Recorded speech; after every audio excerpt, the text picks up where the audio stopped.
Hey guys, it's Cameron, my review for the season premiere of Crazy Ex-Girlfriend, Season 4, Episode 1, I Want to Be Here. And obviously, I was hyped for this premiere. You guys know how much I love this show at this point. I have raved about it endlessly, and because it's the final season and because they got 18 episodes, I just figured that I might as well review every single episode too. I mean, this is such a detailed show, and there's so much I'd love to say about it, but most times I don't really get to communicate that in my reviews. I don't really get to say how much I love about the show and just kind of gush about it, but that's really what I'm going to do here. I'm going to talk about the things that I really love, the things that I didn't like about this premiere, all that stuff from soup to nuts, and we're just getting into it right now. So let me just say right now, what did I think of this premiere overall? This was a very good premiere. I will say it is the weakest premiere they have done for a few reasons here and there. The biggest one being that this was basically a rinse and repeat. You know, we've seen this storyline with Rebecca before where she suddenly has this idea of this sort of fake reality where she finds a way, you know, she finds some sort of direction in her career. She really only concentrates on that direction and doesn't really see any other foreseeable outcome, and things go way more off course for her than she expected. We've seen this done 1,000 times, and it is well done here. I will definitely say that. I like what they were able to do with Rebecca in this episode, especially when it comes to her mindset in jail. I like that Rebecca, she's not going to jail because she feels she's guilty. She's going there basically for atonement. She feels like she deserves it. She feels like after everything that she's done, she doesn't really see a better place for herself than jail. And you really can kind of understand where Rebecca's coming from. I mean, this is coming off of her finally sending that list of all of those various things that she's done to the people in her life. So obviously, she feels like she really needs to pay. And I love that throughout this entire episode, even the moments where you can tell that things are not good for her, she remains this mindset where it's like, I deserve this. I deserve to be here. This is what I need. And I thought that was definitely a very interesting direction for her character. Again, it's one we've seen before, but the thing that's different about Rebecca this season is that she's taking more action of her life. She is very much putting herself down, but again, it's not really for the right purpose. You can still tell in this episode it is very much coming from a selfish purpose. She's doing it because, you know, sure, she does want others to feel bad for her, but she's also doing it because this is how she feels, this is what she kind of feels that she should be doing, and she really is only doing what she wants to do and not really doing what's right, and you very much do see that here. And knowing that this is the final season, Rebecca's, where she's going as a character, it feels a lot more prominent, and you definitely do feel that here, and you especially felt that this is the final season when she's hearkening back to things as early as things we've seen in the first episode with her interactions with Brittany Young, who, so cool to see someone from Glow on Crazy Ex-Girlfriend. Was not expecting that at all. I did hear that she was in another episode, but that was before I was familiar with Young as an actress, so might have to look back at her there. I really love their interactions here. I liked the very sort of uncaring attitude that Young does possess, and especially when it comes to Rebecca, once she finds out about this prison and the fact that they have this theater group, obviously she's immediately entranced, but once again, she doesn't want to do what they actually want to do. This is just a group of like simple theater games and little things here and there. And when she asks the teacher that's running it, you know, oh, is there any, you know, shows or anything we do? She immediately gravitates to South Pacific. And again, this isn't something that everyone collectively wants to do. The only reason that she wants to do it is because it reminds her of her childhood, reminds her of, I think, a better time in her life. So there is definitely something sentimental about it. But again, it is very selfish what Rebecca is doing. And what I loved about this is that, unlike other people, these guys aren't game. They are not at all for what Rebecca is doing. They are not at all dealing with her shit. And it was definitely very interesting to see. We haven't really seen this done before. You know, most times people like Josh or Paula or Heather or Valencia, they're a lot more forgiving, and they are much more willing to go along with it. These guys, however, they're not willing to do that. They do not want any part of Rebecca's musical stuff. They honestly hate what she is doing. And again, while it is funny to watch, I think it again perfectly shows Rebecca as a character. She never does anything because others want her to. There's always some something she's getting out of it. Whether it's trying to watch Paula's son in the hopes that this will maybe renew their friendship, or her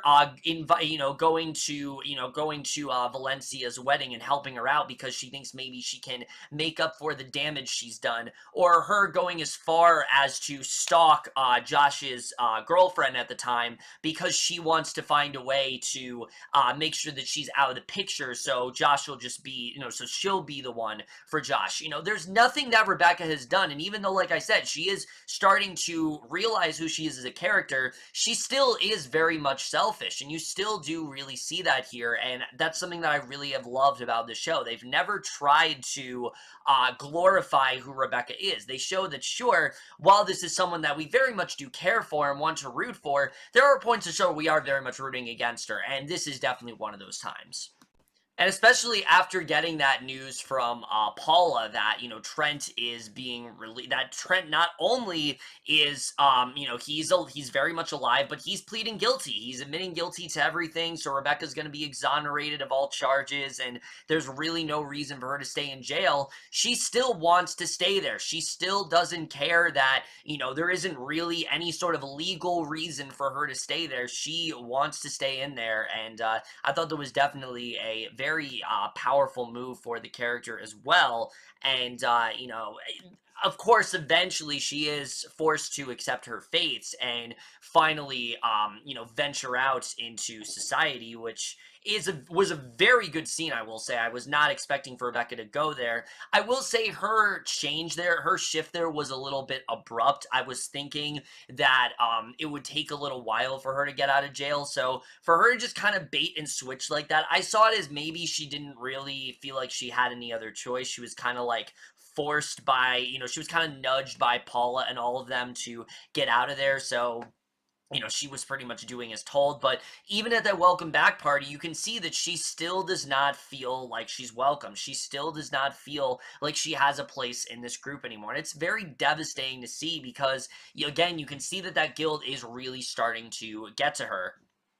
Now, before I go back to Rebecca, I do want to talk about Nathaniel in this episode, who I thought was a lot of fun here. But again, similar to Rebecca, he's not dealing with his stuff in the best way. He basically is doing whatever he can to forget about Rebecca. He sets up this extensive camping trip, which is pretty much like what Steve Irwin would do, where he's going around and doing some really dangerous stuff, eating whatever, scrounging up whatever bugs or anything like that he can and consuming them. And George does tag along. I really love this dynamic between Nathaniel and George. Nathaniel has always had this detestment for George, and I love that Nathaniel is in such a dark place that George is the person that actually does break him out of it. And I thought it was a very smart choice to maybe flesh him out more. I don't know if we're going to get more of it in this season, but of what we got here, if they're going to give us more Nathaniel and George back and forth, I am definitely all for that because I loved what we got with these two,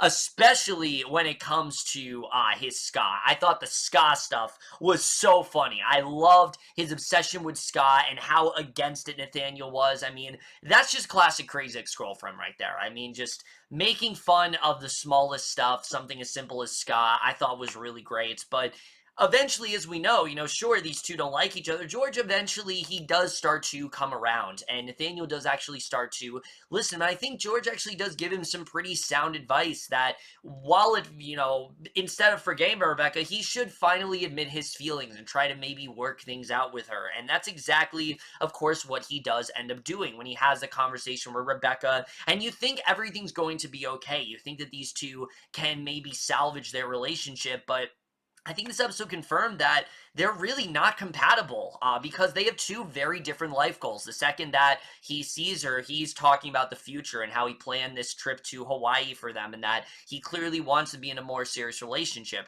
Rebecca, though, she's not there yet. She's only thinking about herself. She's thinking about, the things that she wants to do and that she doesn't feel like she can do that right now. She needs to focus on herself. And the advice that he gives her, I think, is honestly really good when he tells tells her that she needs to stop overthinking everything and that she is actively trying to ruin their relationship. And I would very much agree. I think Rebecca, honestly, the reason why she is doing this is because of the fact that she does not feel like she can be happy. She doesn't feel like she deserves happiness in the world. And because of what's happened between her and Josh, I don't think that she really feels like her and Nathaniel have a future. And I think this episode very much does confirm that these two, as much as we do want them together, they're just simply not compatible. It's sad to see, but I think that's kind of what's going to end up happening. And it was definitely a very devastating scene for sure, because you could tell that Nathaniel was definitely 100%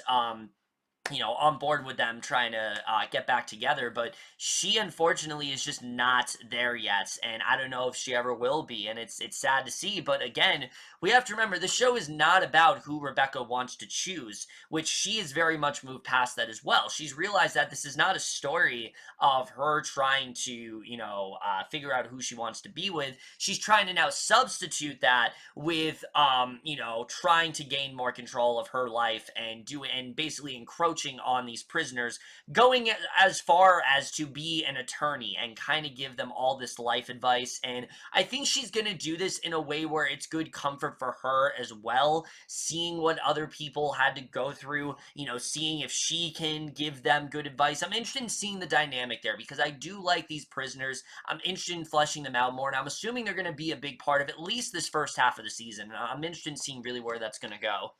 Now, before I do get back to, everything else in the episode, I do want to talk about Josh real quick, who I honestly didn't know what they were going to do with him.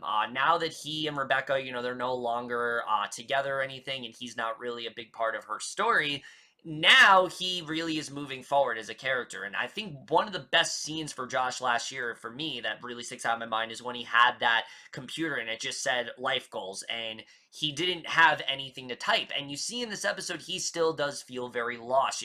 Even though he knows that he doesn't have a future with Rebecca, he misses her presence. He cares about her, and he doesn't really know what he wants to do without her. And it's starting to make him think that maybe he might have some sort of mental illness, and maybe he might actually be dealing with something. And the way he goes about this is very insensitive. He assumes that, because of these certain things that I felt, I definitely have a mental illness, going as far as to take a quiz and believing it. He actually believes that he has these diseases like ADHD and this weird disease where I believe it had something to do with being outside or something. It was very odd, but once again, Heather continues to be, I think, the most level-headed character of this show, where she basically tells him that this is ridiculous what he's doing, and that if he actually wants to get help, he needs to actually seek it. And not only does he get help, but it's coincidentally from Dr. Akopian's husband, but it actually does seem like he is going to help him out here. He is actually going to try to get him on a good path and maybe get him to admit some of his faults and get him to talk things out, which is something that Josh has never really been able to do. As we know, Josh is someone who things have always gone his way, and things have always gone well for him, and he's not really someone that verbalizes a lot of his problems. And I think doing that to Dr. Akopian, or Dr. Akopian's husband, I'm interested in seeing the way that is going to play out. And I do like that dynamic overall, and I do like where Josh is headed as a character. I was a little bit wary of him staying on the show. I didn't really know what they were going to do, but having him in this episode, I think definitely it is good development, and I'm interested in seeing where they do go with him. Now, in terms of the rest of the episode, I will say that the songs here continue to be a huge standout. I love the musical numbers in this episode, and I think the two big ones especially really do exemplify why these musical numbers are so great, particularly, What's Your Story? Because it starts off, and sure, it's really funny, where it's like a whole cell block tango number, and Rebecca's going as far as to question all these prisoners and get these deep stories about them, but then the show makes it a legit social commentary on the injustices of the prison system, and how it's a very rigged system. And you see how someone like, for example, that woman that stole that sweater, someone else stole that sweater, but she's in for 3 years simply because she's black. Or the other woman who she's in there because her boyfriend had drugs in the car, and they have a son, so she's staying in jail, so that way someone is still there to take care of their son. And I thought it was just very nuanced in that way. I really love the way the show was able to get into that. I think that definitely was very well done.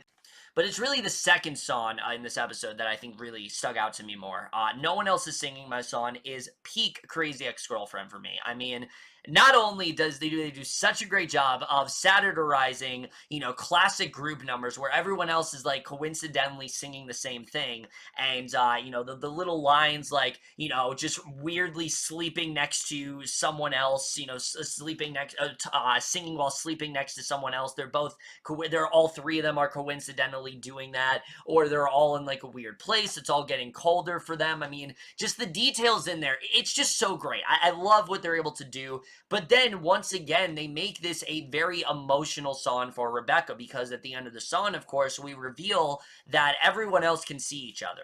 We see Nathaniel and Josh are interacting with all of the other characters, while Rebecca is very much alone. And I think this is really representing how alone she really does feel. No one really realizes what Rebecca is feeling right now. Sure, it may seem like things are going well for her, but she feels guilty. She feels like she needs to pay for everything she's done, and she doesn't really have anyone to interact with at the moment. The people at the prison, they're not really respecting her. Obviously Paula Valencia, they're somewhere else, so she doesn't really have anyone to interact with. And I think it's this really great moment where she's just all by herself, and she's kind of, she's just in complete solitude, and she's realizing that, this is kind of just, this is, again, this is just her all alone, and she doesn't really have anyone else. And I think it just really shows what this show is able to do with something as simple as a musical number. And I think Rachel Bloom has said it best, where they try to find the funny in it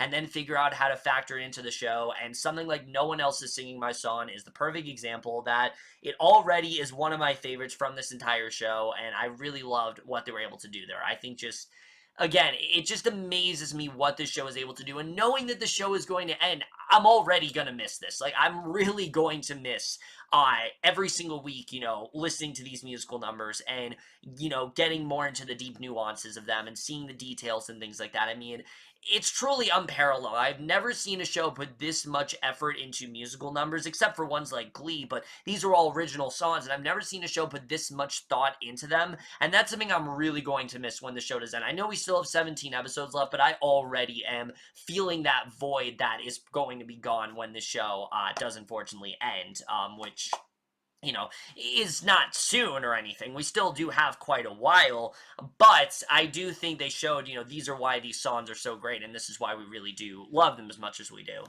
And lastly, I do want to talk about the funny moments of the episode, because, again, something the show does so well is, sure, it gives you some really great emotional moments, but it also gives you a lot of fun stuff, and this episode was definitely no exception. I mean, right off the bat, we get that great scene where the judge is basically trying to point out all the reasons why Rebecca pleading guilty makes no sense, how her back was turned, and Nathaniel was her lover, so it wasn't really a fair trial at all.